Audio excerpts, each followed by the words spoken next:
Assalamualaikum warahmatullahi wabarakatuh. Bismillahirrahmanirrahim. Alhamdulillahilladzi hadana li hadza wa ma kunna linahtadiya laula an hadanallah. Wa sallallahu wa sallama ala sayyidina wa maulana Muhammadin sallallahu alaihi wasallam wa ala alihi wa sahbihi wa man tabi'al huda ila yaumil qiyamah. Subhanaka la ilma lana illa ma 'allamtana innaka antal alimul hakim. Rabbi shrah li sadri wa yassir li amri wahlul 'uqdatam min lisani yafqahu qawli. Amma ba'du. Ma'asyiral hadirin wal hadirat, mustami'in mustami'at, mukminin mukminat, wabil khusus jamaah Mushallah Nurul Iman yang dirahmati Allah Subhanahu wa taala. Orang-orang tua kita, para tokoh masyarakat kita dan juga segenap pengurus Mushallah Nurul Iman, mudah-mudahan kita senantiasa disehatkan Allah selalu dalam ketaatan, dikumpulkan dalam kebaikan, ditanamkan di dalam hati kita kecintaan kepada agama, untuk dikuatkan dalam keimanan kita dan keislaman kita, untuk selalu berkeyakinan kepada Allah Subhanahu wa taala sebagaimana yang telah diajarkan oleh Nabi kita Muhammad sallallahu alaihi wasallam, berprasangka baik kepada Allah Ta'ala, tidak pernah berprasangka buruk kepada Allah Ta'ala. Mudah-mudahan kita mendapatkan keberkahan di dalam sisa hidup kita yang akan kita lalui ke depan, dan mudah-mudahan umur-umur yang sudah kita lewati menjadikan ampunan dari Allah Subhanahu wa taala atas segala kesalahan kita. Amin ya rabbal alamin. Ma'asyiral hadirin wal hadirat rahimani wa rahimakumullah. Pada malam ini alhamdulillah kita kembali dikumpulkan Allah dalam nikmat ibadah, dan kita akan melanjutkan pembahasan kitab Nasihat Diniyah yang biasa kita bahas setiap malam Kamis ba'da salat maghrib. Dan malam ini kita masuk pada bab mabhasul wilayat wal huguk, bab yang berkaitan dengan kepemimpinan, kekuasaan, dan juga hak-hak yang harus ditunaikan terhadap kaum muslimin. Karena sebentar lagi kita ni nak ada kepemilian bulan 10 sama bulan 11 berbarengan. Nah, di sini kita bahas, para ulama-ulama membahas tentang kepemimpinan itu. Bagaimana seorang pemimpin yang memang dituntut dalam Islam, apakah kita diperintahkan untuk menjadi seorang pemimpin ataukah bagaimana untuk kita melakukan kekuasaan yang Allah berikan kepada kita. Summa inna nara an nazkura hahuna syai'an yasira mimma yata'allaqu bil wilayat. Kata Imam Haddad mengatakan, di sini kita akan menyebutkan atau membahas sedikit baik, tak ada banyak, hal-hal yang berkaitan dengan kekuasaan atau kepemimpinan. Sebab fa inna hadzal mawdu', bab ini, min ansabil mawadi', bab yang termasuk bab yang juga penting untuk sama-sama kita memahaminya. Wa'lamu ma'asyiral ihwan amaddanallahu wa iyyakum bidawami taufik. Ketahuilah wahai saudara-saudaraku, semoga Allah Subhanahu wa taala senantiasa memberikan kepada kita semua dalam taufik dan hidayah dari Allah taala. Anna ta'arrud lil wilayat fihi khatar. Berhadapan dengan kekuasaan itu bahaya. Berhadapan dengan kekuasaan itu sesuatu yang khatar. Khatar itu mengkhawatirkan. Wa anna duhul fiha, masuk di dalam bab kekuasaan itu, wa taqallud li ahdatiha, lalu memegang janjinya, kan biasa kalau nak jadi penguasa tu pasti berjanji dia. Memegang janji berkuasa itu min asqalil umur wa asyakkaha, termasuk hal yang paling berat, termasuk hal yang paling berat untuk dilalui. Maka seorang mukmin hendaklah al-musaffiq, yang mempunyai rasa kasihan terhadap agamanya, al-haris ala najati nafsi, ingin sekali dirinya menjadi orang yang beruntung, selamat, sejahtera, hendaklah dia menjaga dari kekuasaan. Kalau pacak ya tabaat, menjauh, jangan marahi anha. Kenapa? Ma wujida ila zalika sabila, seandainya dia dibuka ke jalan untuk menjadi penguasa, dibuka ke jalan untuk menjadi pemimpin, kalau pacak menghindar dulu. Sebab untuk menjadi wilayat ini sebagai penguasa atau pemimpin ini bukan hal gampang, bukan hal semalik ke tangan, bukan hanya lemak-lemak tapi risikonya besar sekali. Kemudian yang paling penting daripada kepemimpinan itu al-imarah wa sulta, pejabat. kerajaan atau orang-orang yang menempati kedudukan di atas, itu paling besar itu. Paling apa? Paling kedudukan yang paling diperhatikan. Kemudian yang kedua baru qadha, hakim. Penentu hukum. Sumal wilayah, baru bagian yang ketiga, orang yang dituntut atau orang yang dipilih untuk ditugaskan amwalil yatama wal auqab, untuk menguasakan atau menjadi pemimpin di dalam mengatur harta-harta anak yatim dan harta-harta wakaf. Nah, ini sungguh berat ini dan lain sebagainya. Tapi ingat, wa fi jami'iha, seluruhnya itu khatarun, khawatir, bahaya. Seluruh tugas kepemimpinan itu idak katik yang tidak berbahaya. Sangat-sangat berbahaya. Rasulullah SAW bersabda, awaluha malamah. Wong yang menjadi imarat itu umarok, pejabat, itu pertamanya akan mendapatkan kritikan, akan mendapatkan celaan, kata Rasulullah. Awaluha malama wa wastuha nidama. Agak kalau sudah berjalan, pertengahan dia menjabat pemimpin, mulai itu nyesel, mulai jadi penyesalan. Baru terakhirnya wa akhiruha azab yaumal qiyamah. Kalau dia tidak benar melaksanakan kepemimpinan, akhirnya dia akan mendapat azab di hari kiamat aja. Nabi Muhammad SAW juga menyatakan, ma min walin, tidaklah seorang pemimpin yali asrotan, dia menguasai 10 ikut bawahan be. Dia punya anak buah 10 be. Ini kata Nabi, dah usah banyak, 10 ikut be bawahan dia. Fama fauqa zalik, atau mungkin lebih di atas dari 10. Illa ji'a bihi yaumal qiyamah maghlulatan yadahu ila unuki. Kecuali nanti dia di hari kiamat, tangannya akan dibelenggu ke lehernya, kata Rasulullah. Dia punya anak buah yang tidak ditanggungnya, yang tidak diurusnya. Baik itu pengurusan apa baik, kepemimpinan apa baik, fakuffahu adruhu, maka akan membuka keadilannya, au baqahu jawruhu, atau akan membinasakan kezaliman dia. Tergantung dia di mana dia ngurus wong 10 atau lebih ini. Nah, itu berlaku buat AT, berlaku buat AW, berlaku buat apa? Buat camat, lurah dan lain sebagainya. Apalagi yang pucuk sana, yang pejabat-pejabat di DPR itu, yang punya kedudukan, yang kadang-kadang nak jadi pejabat itu segala macam cara dilaju gini kalau. Apa be dijualnya? Akhirnya jadi. Begitu jadi, tu sudah nak balik ke modal pula. Akhirnya zalim. Mutuskan hajat sedak sesuai dengan janjinya. Oh, itu besar sekali tanggungannya. Bahkan dalam satu riwayat dikatakan, annal wali yuqafu ala jisri jahannam. Seorang pemimpin itu akan ditegakkan ketika dia akan menyeberangi jembatan Sirat itu. Dia akan ditegakkan di atas neraka jahanam itu. Fa in kana muhsinan, kalau dia wong baik, ketika dia jadi pemimpin dia wong baik, najah, dia selamat melewati jembatan itu. Tapi sebaliknya, wa in kana musian, kalau dia tidak ada baik ketika dia jadi pemimpin, in kharaka bihil jisr, begitu dia nampakkan kaki di pucuk jembatan itu, langsung patah jembatan itu. Langsung patah, fahawa fi jahannam sab'ina ghariban, terjun bebas dari pucuk jembatan Sirat itu 70 tahun baru nyampak ke bawah. Itu beratnya jadi pemimpin itu, jauhkan gampang. Ini pesan Rasul sallallahu alaihi wasallam.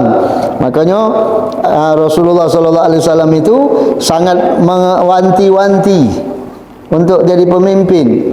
Memang di dalam, setelah kita jengok dari kepemimpinan Rasulullah setelah Nabi Muhammad SAW meninggal baru mulai itu kehancuran, baru mulai fitnah. Ya, kalau zaman Nabi itu aman. Sebab rujukan sahabat ke Nabi. Setelah Rasulullah meninggal, disebut oleh Nabi Muhammad, apa kata Rasulullah? Ana amanun li ashabi. Aku ini pengaman sahabat-sahabatku. Kalau aku sudah tak katik lagi, kanal qadha ala ashabi, kata Nabi. Baru terjadi perpecahan di antara sahabatku.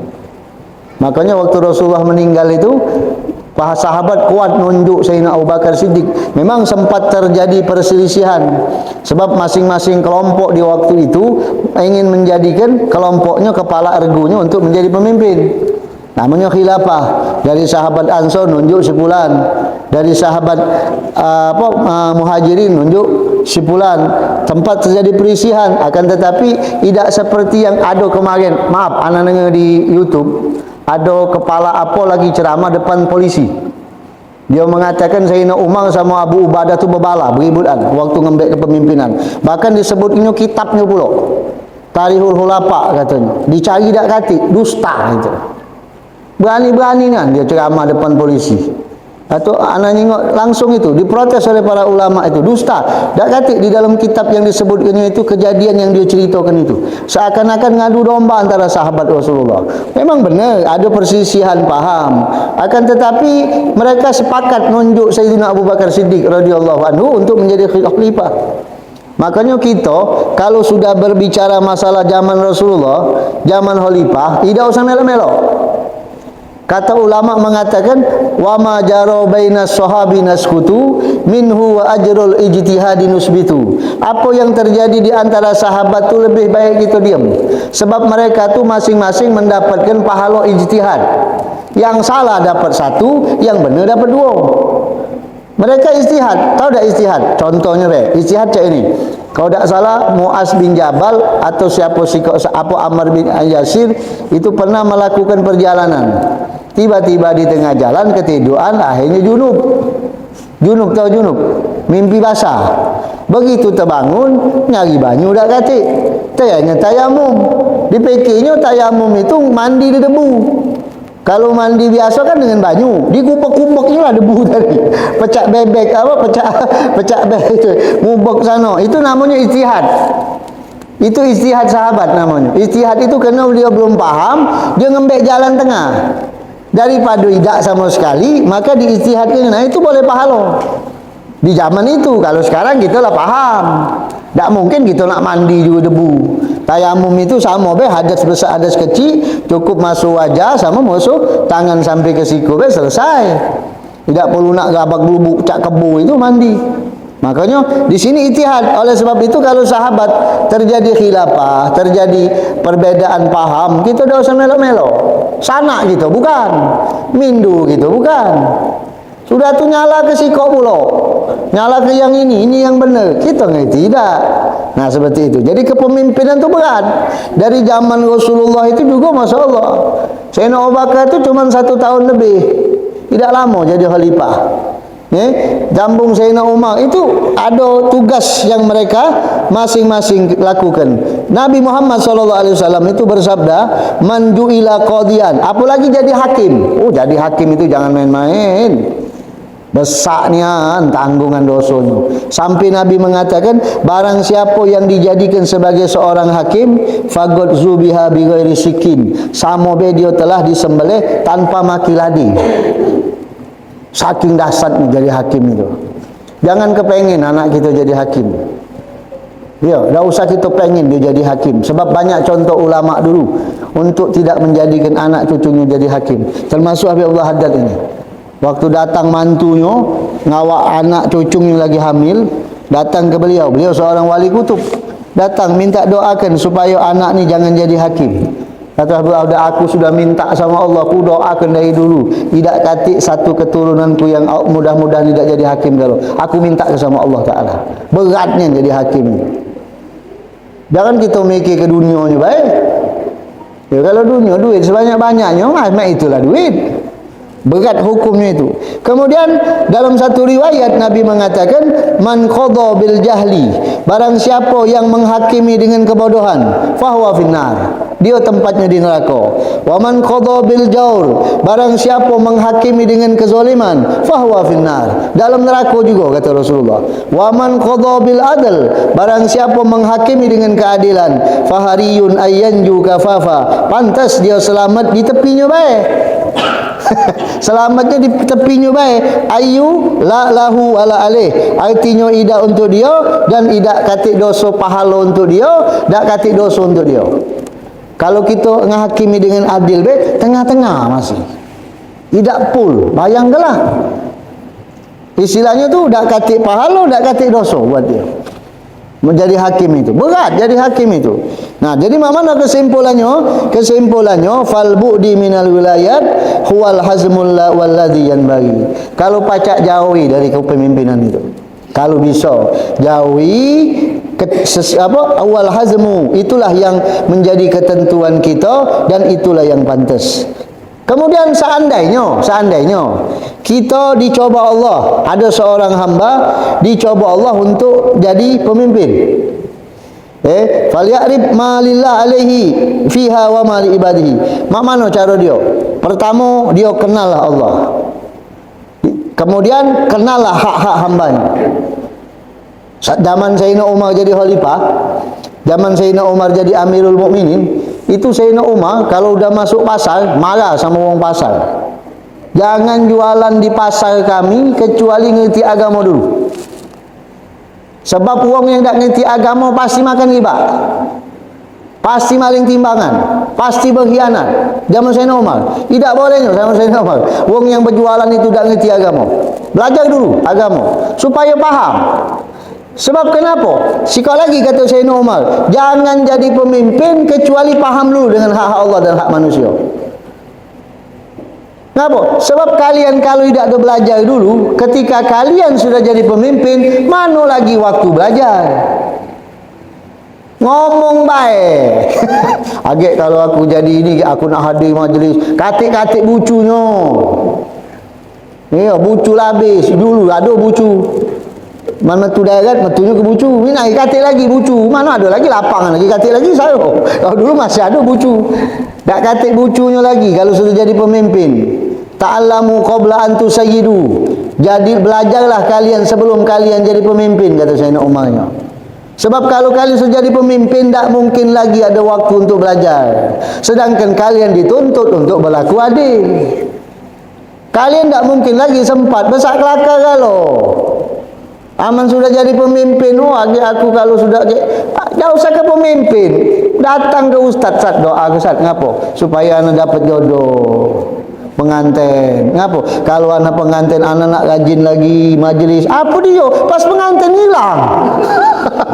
Jarang belajar. Itu pengantin. Mana yang sibuk ngurusi rakyat? Ya, kita kan kalau sudah zuat itu kan nikah itu kan mungkin waktu dibagi. Dan pacak juga nak nyalakannya. Cuman ya jangan berjanji. Ya, ini yang istilahnya ngelaku ke sunnah kan. Mana yang jadi pemimpin? Agak kalau aku insya-Allah habis maghrib nak hadir ke Nurul Iman itu. Majlis umpama kalau aku jadi anggota dewan, aku nak hadir, aku nak ini. Bawa-bawa sandal hidung lagi jinguan. Nah, itulah makanya benar kata Sayyidina Umar bin Khattab itu. Tak usahlah kita ni berjanji.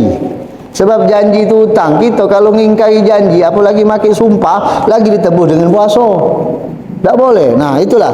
Maka kalau ada seorang hamba dicoba, dites atau dijadikan seorang pemimpin, perhatikan haknya Allah. Perhatikan hak hamba-hambanya.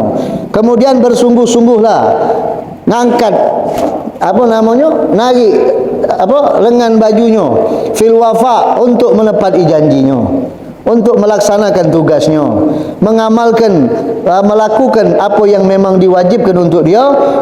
Jangan berlebih-lebihan, jangan juga meremehkan. Itu kalau kita dicoba jadi seorang pemimpin. Wala ajuz wala taksir, jangan lemah, jangan meringkas. Itulah yang akan menyelamatkan dia dari ancaman yang berbahaya. Tuh, kalau jadi pemimpin. Pemimpin apa baik? Pemimpin dari kelas teri sampai kelas kakap. Dari kelas bawah sampai kelas besar. Wa yafuzu bisawabil jazil. Kalau dia memang benar-benar melaksanakannya, maka dia akan mendapatkan pahala yang besar. Apa kata Rasulullah sallallahu alaihi wasallam? La yaumun min imamin adil. Satu hari yang dihadapi oleh imam yang adil, pemimpin yang adil. Satu hari yang dia berlaku adil di satu hari itu, kata Rasulullah, khairun min ibadati sittina sana. Lebih baik daripada dia beribadah selama 60 tahun, kata Rasulullah. Besar pahala imam adil itu. pemimpin yang adil. Wahaddun yuqamu fil bihal ard bihaqihi. Satu hari dia melaksanakan hukum, ditegakkan di dunia ini dengan keadilan dia, hukum yang benar. Azka fiha min matorin arba'ina sabahan, lebih utama daripada hujan selama 40 hari, kata Rasulullah. Kalau ada hujan 40 hari, subuh tak ya? Subuh kalau tanah yang gersang jadi banjir kalau makmur kalau satu hari dia imam adil melaksanakan hukum dengan benarnya, lebih utama daripada itu, kata Rasul sallallahu alaihi wasallam.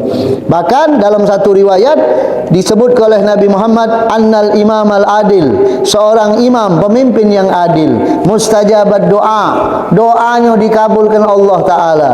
Wa annahu, dan sesungguhnya imam yang adil, dan sesungguhnya la yastahibba bihi illa munafik. Kalau ada imam adil, ada wong tak demen dengan dia. Wong yang tak demen itu, kata Nabi, wong munafik. Wong yang tak demen itu orang munafik. Dan seorang imam yang adil, kita sudah sama-sama tahu, dia akan berada pada naungan Allah nanti di hari kiamat. Di antara 7 kelompok manusia yang dinaungi di bawah arsy Allah Ta'ala adalah imamul adil. Nomor pertama Nabi sebutkan, imamun adilun, pemimpin yang adil. Pemimpin yang adil itu mak mano? Yo, dari dionyo. Dari dionyo juga, dari yang dirasa ke rakyatnya. Tapi rakyatnya juga harus benar juga. Jangan ke rakyatnya itu yang tidak disiplin. Kadang-kadang kita ni sebenarnya ada dari rakyatnya. Imamnya sudah berusaha sebaik mungkin, rakyatnya iyalah ngacu dedek. Kalau bahasa Palembang tu, rakyatnya tidak disiplin. Dengar-dengar nyala ke pemimpin, dengar-dengar nyala ke pemimpin. Padahal dia dewe yang tidak ada benar, tidak ada. Ada yang dari situ. Makanya kita dari imamnya itulah, dari pemimpin itulah. Sampai-sampai Rasulullah mengatakan, al-muqsituna yaumal qiyamah, orang-orang yang adil di hari kiamat, ala manabir min nur ala yaminir rahman, dia punya mimbar yang terbuat dari cahaya di samping Allah Subhanahu wa taala. Dibuatkan Allah mimbar, orang-orang yang adil itu, imam adil itu dibuatkan mimbar yang terbuat dari cahaya, dikhususkan tempatnya di samping di samping sebelah kanan Allah Subhanahu wa taala. Itu kata Rasul sallallahu alaihi wasallam. Wa amma man walla fajara wa zalama, adapun orang yang jadi pemimpin zalim, takoan pula, zalim pula, jahat pula, maka hati-hati, lahu min azabillah wa iqabihi, dia sama menanti azab Allah dan hukuman dari Allah Ta'ala. Berapa banyak yang terdapat kehinaan, dari kemurkaan yang diancam oleh Rasulullah, dari hadis-hadis, dari bekas-bekas yang disampaikan sahabat. Wa in tamatta'a fid dunya qalilan, kalau dia bersenang-senang di dunia sedikit, yang sedikit ini, fasaufa yuqasi fid daril akhirah, maka pasti akan menderita di rumah yang abadi dengan penuh siksaan dan hukuman dari Allah Subhanahu wa taala. Ma yatamanna indahu annahu lam yukhlaq, sampai dikatakan seakan-akan tidak usah kena ngasokan kebahagiaan, seakan-akan dia berangan-angan tidak pernah diciptakan di dunia ini. Saking dahsyat siksa yang bakal dia rasakan di sana. Wong-wong yang zalim itu nanti di hari kiamat tidak kuat lagi, sampai dia ngomong sama Allah Ta'ala, ya Rabb, masuk ke kami neraka bela, sudah selesai, daripada diazab di sini tidak kuat kami, sudah sampai cak itu sudah ngomong pasrah, sudah tidak kuat lagi. Yang kau tegak di yaumil mahsyar itu ribuan puluhan ribuan tahun, bukan sehari 2 hari, puasa lagi 30 hari.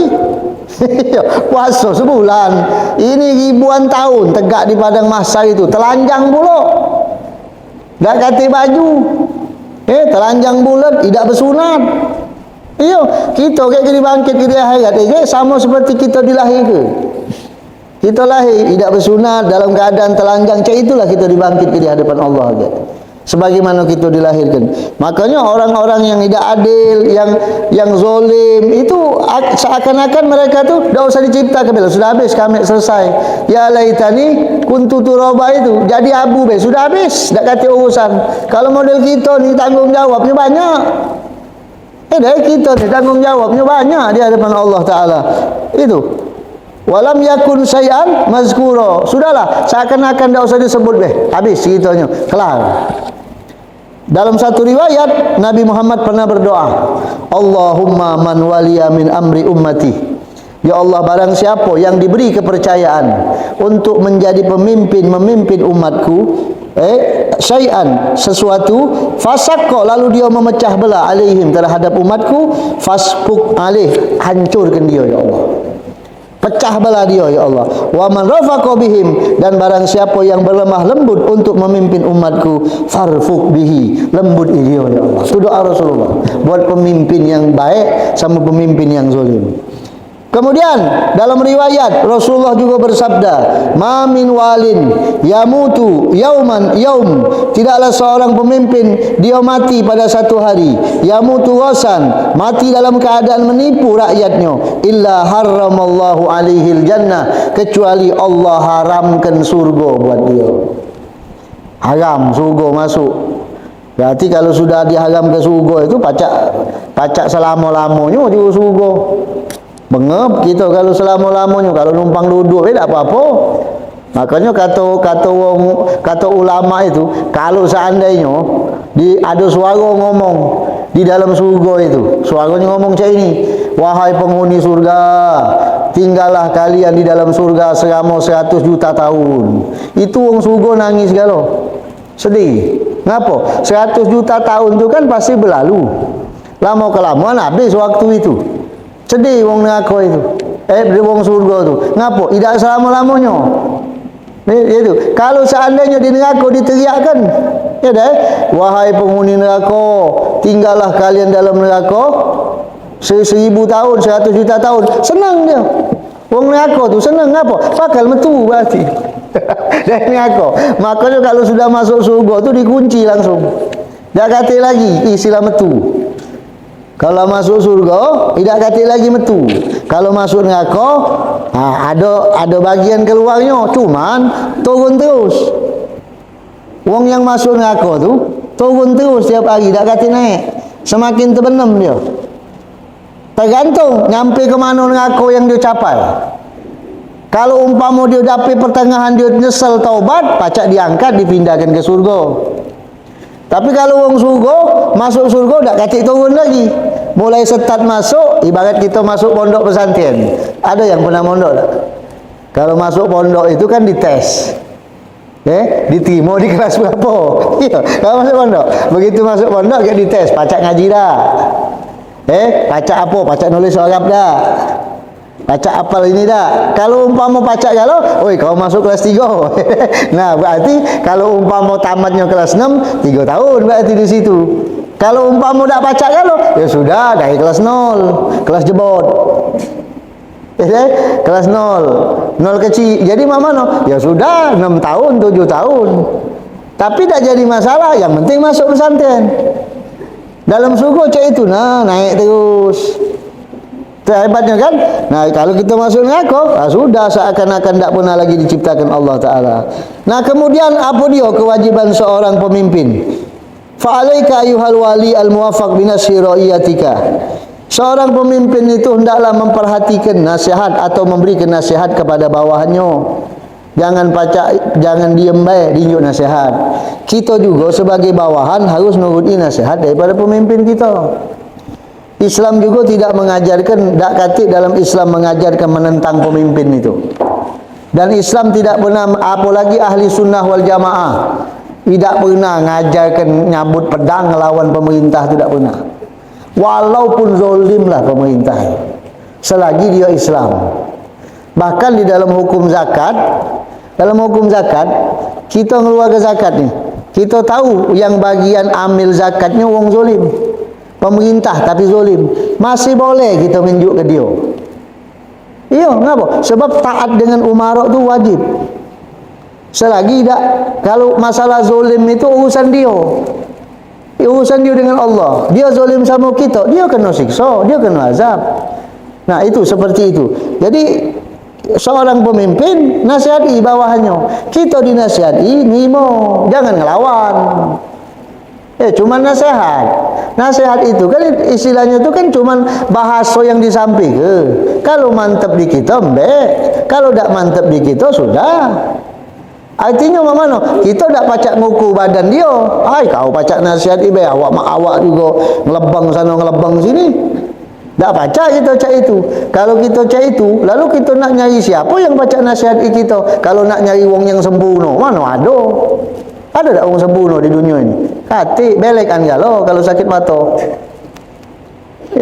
Dah hati yang sempurna. Nah, seperti itu. Kemudian lemah lembut. Seorang pemimpin tu lemah lembut. Wa bi husnin nazar fi umurihim. Perhatikan perkara bawahan-bawahannya ini. Kemudian kamalut ta'ahud, sempurna janjinya, melihat kepada mereka, perhatikan keadaannya. Jangan lupa, fa innallaha sa'iluka amma istar'aka, sebab Allah akan bertanya kepadamu dari apa yang pernah kau pimpin. Wa kullu ra'in mas'ulun an ra'iyatihi. Setiap pemimpin akan dipertanggungjawabkan dengan apa yang dipimpinnya. Makanya Rasulullah tu kalau pagi-pagi galak metu, nanya, mana Syah Fulan tak kejinguan? Dah tahu sakit ya Rasulullah, datanginya, dinasihatinya. Nabi Muhammad itu kalau duduk dengan sahabat itu nasihat keluar. Tapi Nabi itu tidak tiap saat injak nasihat. Kadang-kadang manusia ini ada jenuhnya. Kalau majlis tiap hari sepi, majlis seminggu sekali. Ngapa? Nasihat itu tidak mesti tiap hari. Jenuh kadang wong kita kadang jenuh. Makanya dah usah kena nasihat. Wirid kalau kita wirid itulah jenuh. Makanya wirid itu ganti-ganti. Ada habis subuh macam ini, habis maghrib macam ini, supaya tak ada jenuh. Ya, supaya tak ada jenuh. Memang benar sifat manusia itu. Makanya di sini dinjuk nasihat, dinjuk manfaat. Kita sudah kita dengar ke. Wa iyyaka summa iyyaka wa zulmul jawr ala ra'iyah. Dan juga hati-hati kalau jadi pemimpin, jangan zalim, jangan nyakiti, sebab akan mendatangkan kebinasaan dunia dan akhirat. Apalagi kalau kita berbuat zalim. Begitupun sebagaimana diharamkan terhadap kita untuk berbuat zalim kepada bawahan kita, begitu juga diharamkan kepada kita antamakkana ba'duhum min zalmi ba'din. Kita ngadu kezaliman antara mereka, kita diamkan. Kita buat di antara mereka sama-sama zalim. Itu juga diharamkan. Begitu juga diharamkan terhadap seorang pemimpin al-idha'a li umurihim, ngampangkan urusan bawahannya. Gampang lagi lah. Tidak memperhatikan, meremehkan urusan bawahannya. Tak memperhatikan. Sayyidina Umar bin Khattab radhiyallahu anhu taala. Ini Sayyidina Umar ngomong. Kalau kita tahu kan contoh misalul a'la di antara contoh-contoh pemimpin yang bijaksana pun Sayyidina Umar bin Khattab. Itu kan contoh dunia itu. Yang tak pernah tidur di rumah, yang selalu perhatikan rakyat, malam-malam galak keluar, kadang maki cadar. Nengok rakyatnya dulu, kalau sekarang tak mungkin. Jangkauannya ibu kota lah pindah pula, Kalimantan menari jauh pula. Pemimpin-pemimpin yang daerah kita Sayyidina Umar itu pernah ngomong, apa dia kata Sayyidina Umar? Lau matat sakhlatun ala satil furat. Seandainya ada anak kambing, sikok anak kambing mati di pinggir sungai Furat, ujar Sayyidina Umar. Mati di pinggir sungai Furat. Dia dalam keadaan lapar gitu. Ada anak kambing yang mati di pinggir sungai Furat dalam keadaan lapar, la hasitu an us'ala anha. Aku takut aku ditanya di hadapan Allah aja. Dia jadi pemimpin seperti itu. Anak kambing itu apalagi wong. Itu kalau kita dengar riwayat ceritanya, dia pernah datang ke sikok tempat, ada ibu-ibu yang lagi masak batu. Ditanyanya, masak apa bu? Oh, kata ibu itu batu. Kenapa? Anak aku sudah tidur hari tadi nangis kelaparan. Jadi aku budi ke masak batu. Asal dia nanya, belum masak. Asal dia nanya, belum masak. Sampailah tidur tiap malam macam ini. Kata ibu itu, jadi mak mana bu? Ya, mak mana lagi? Jadi bagaimana Umar bin Khattab? Padahal itulah Umar bin Khattab. Umar itu tidak ada adil ujinya. Tidak ada merhati ke rakyatnya. Oh, nangis dia. Langsung digawaknya kalau berat. Itu pemimpin. Berkat tanggungjawabnya, tidak ada main-main. Itu kalau kalau kambing lah itu. Kambing mati di pinggir pulau dalam keadaan lapar, aku takut ditanya, mak mano anak yatim?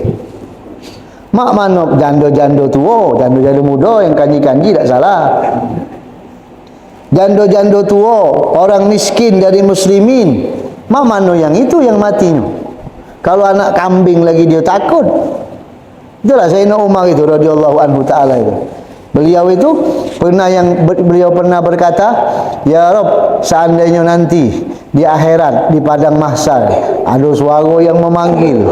Suara ini mengatakan kepada barang seluruhnya masuklah dalam surga kecuali si kok wong. Aku takut yang si kok wong itu aku. Seandainya ada suara di akhirat nanti berkata, masuklah kalian seluruhnya ke dalam neraka. Aku khawatir yang si kok itu aku. Masuklah kalian seluruhnya ke dalam surga. Masuklah kalian seluruhnya ke dalam neraka. Aku harap yang sikok itu aku juga. Yang masuk surga itu harapannya aku. Berharap masih belum tentu seperti itu. Nah, jadi intinya seorang pemimpin itu sangat harus memperhatikan keadaan yang dipimpinnya. Kemudian wa alaika ayyuhal qadi, sebagai seorang hakim, al-mubarak bil ihtiras wa tasabbut fi qada'ik. Jaga, ini pula kewajiban jadi hakim ini. Seorang yang ingin menjadi hakim, hakim itu harus menjaga benar-benar, mantap dalam keputusan sampai jelas yang mana benar, tidak ada keraguan ketika ngetuk palu. Kan kalau hakim palu patokannya, begitu diketuk hukum jadi. Hati-hati. Wa iyyaka al-inhirab wal mail ila ahadil mutasawwimin. Jangan sampai condong kepada dua ikok yang ngadukan permasalahannya dengan dia. Sikok condong, kenapa? Ini misan. Ini sana. Ada yang cak itu. Ya, dia jadi pemimpin, dia jadi hakim yang mengadukan masalah ini, wong yang kenal sama dia, dibelanya, dibenarkannya. Tak boleh cak itu. Wa in wajadta syai'an min dzalik, kalau umpama dua ikut ini lagi bersisi paham mengadukan permasalahannya dengan engkau seorang hakim, maka jangan dulu menentukan. Jangan dulu menentukan hukum sampai kita cari dulu kebenaran yang mana. Pernah diriwayatkan dalam satu cerita, ada wong yang pernah maling kain kapan. Jadi namanya Nabas. Nabas itu salah satu kelompok manusia yang tidak bakal masuk surga. Pemaling kain kapan. Jadi diceritakan dia ni maling kain kapan. Setiap ada orang meninggal, malamnya keduknya. Baik kain kapannya. Jadi suatu saat ada hakim yang tinggal di negara itu. Hakim itu sakit parah. Jadi dia ni dengar kabar hakim ini si Fulan ini galak main kain kapan. Maka diundangnya, dipanggilnya oleh hakim ini. Dipanggilnya lah siapa namanya, si maling ini tadi, si tukang maling kain kapan. Sampailah ke rumah si hakim tadi, si hakim ngomong, aku ni umur aku dah lama lagi. Nah, kau kalau seandainya aku dah lama lagi meninggal, jangan kau umbek kain kapan aku. Agak ku bayari dulu je hakim itu. Jadi ku bayari dulu. Nah, tinjaulah duit oleh hakim ini tadi. Agak kalau aku dah panjang umur, jangan kau umbek kain kapan aku. Ini sudah ku bayari. Oh yo, kata dia. Atau si dia tadi, si Nabas tadi, yo, sudah. 3 hari kemudian meninggal hakim ini. Dapat kabar dia. Dia balik ke rumah tu cerita sama bininya, aku tadi tinjau duit oleh hakim itu. Tapi syaratnya cari. Kalau dia meninggal panjang umur, jangan lagi ngembekkan kapan, dah dibayari dulu. Ya sudah. Oh ya sudah. 3 hari dapat kabar meninggal. Ya biasa tu gawenya tukang maling, mulai gelisah hatinya. Ai, loka ini malam ni loka. Uji bininya, jangan pak, bapak tu sudah janji, lah tinjaunya duit. Jangan pak, ai tak baca je, tak kena je, dalam hati juga sudah. Lain kemarin masih hidup. Tekak, akhirnya dimbeknya juga. Begitu dikuburkan sorenya, malamnya dikeduknya. Begitu terbuka kuburannya, dia terduduk, dia nyingok. Allah Ta'ala nak menunjukkan salah satu karomah, salah satu tanda ibrah, pelajaran namanya untuk dia tadi. Dia nyingok si mayit hakim ini, didudukkanlah oleh 2 malaikat. Duduklah, kemudian malaikat sikok itu, coba kau cium anggota panca inderanya. Yang malaikat sikok tadi bagian mencium. Pertama dicium matanya, dicium kupingnya, dicium kupingnya, bukan dicium kuping, mulutnya dulu. Wangi tak? Wangi. Kemudian tangannya wangi. Kemudian kakinya wangi. Ya deh, si hakim ini tadi. Kemudian matanya wangi. Wangi kalau pas terakhir kupingnya. Coba tiup kupingnya. Begitu tiup kupingnya ada bau busuk. Salah sikok kupingnya tadi, yang sikoknya wangi, yang sikok bau busuk. Ngomong malaikat sama malaikat yang sikoknya, yang kuping ini sikoknya wangi, sikoknya busuk. Ngapalah? Rupanya kata malaikat sikok, dia ini pernah ngahakimi sikok orang lagi berselisih paham. Ya deh, dia ni pernah tali dia ni condong ke sikoknya, tidak mutuskan keputusan di tengah. Didengar ke sikok orang be, yang sikok tak dengarkannya. Jadi mak mana kata tiup ujinya, tiup kupingnya, keluarkan apinya yang ada di kuping itu, baunya ditiup oleh malaikat. Pas dia niup, mantol apinya kena bas yang tukang apa ngeduk itu tadi, rainya mutung kan. Balik ku mangus ya paru rainya. Nah itulah. Jadi apa beratnya hakim itu di dalam kubur lagi dicak itu kali malaikat. Jadi artinya ini pelajaran buat kita jadi seorang hakim itu. Makanya dah usah kepengin jadi hakim itu. Berat hukumnya. Kemudian wa iyyaka qaburu rusa. Jangan juga nerima rosa. Rosa itu apa? Suap. Ya, rosa itu suap. Fa innaha minas suhud. Sebab itu termasuk harta haram. Suap itu waqad la'ana alaihi salatu wassalam ar-rasi wal murtasi was-sa'i bainahuma. Rasulullah melaknat orang yang menyuap, orang yang disuap, kemudian yang nyalan ke suap, yang nyambung ke suapnya, yang untuk ngantai ke suapnya, dilaknat oleh Rasulullah. Rosi itu pailnya. Kalau bahasa Arabnya rosa itu suap. Jangan nunjuk anak namanya rosa, berarti suap. Nah itu. Jadi seperti itu. Ya, kebanyakan rata-rata. Ya, apalagi ya di negara kita ini. Rata-rata tapi tak tahu tergantung wongnya. Cuman sudah menjadi mayoritas. Suap ini sudah menjadi darah daging sudah. Nak masuk ke sekolah lagi ada syaratnya. Iya, memang tergantung wongnya. Cuman sudah kebiasaan. Sudah kebiasaan. Nah ini bahaya ini. Makanya Allah ancam dalam Al-Quran, wa man lam yahkum bima anzalallah faulaika humul kafirun. Ada 3 ayat yang sama itu. Wa man lam yahkum, barang siapa yang tidak mengambil keputusan sesuai dengan apa yang ditentukan Allah, maka merekalah orang-orang kafir. 1. Wa man lam yahkum bima anzalallah faulaika humuz zalimun. 2. Wa man lam yahkum bima anzalallah faulaika humul fasikun. 3 ikut ayat itu. Sama bunyinya. Itu makanya orang-orang yang menentukan hukum bukan sesuai dengan hukum Allah bahaya dia. Apalagi sekarang ini banyaknya orang yang ucal-ucal ini, una-una ini. Maki hukum sekendak jidat dia baik. Seakan-akan agama tu dibuat dewek. Allah itu sudah tak dipandangnya lagi. Padahal dia tu sudah melakukan sesuatu yang masya-Allah. Ya, sebenarnya orang-orang bodoh di kalangan kita ni banyak. Yang ngaku-ngaku ulama ni banyak. Tapi yang lebih bodoh lagi pengikutnya. Pengikutnya lebih bodoh lagi. Kalau dia tu memang bengaknya.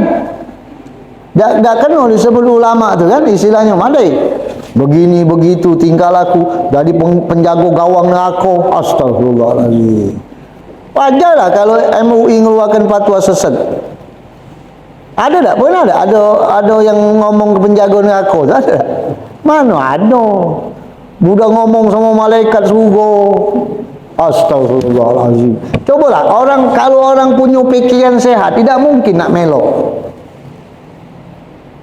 Bahasa Suryani itu bukan bahasa Arab, bentuknya seperti bahasa Arab. Cuman itu ada kaum-kaumnya yang makinya.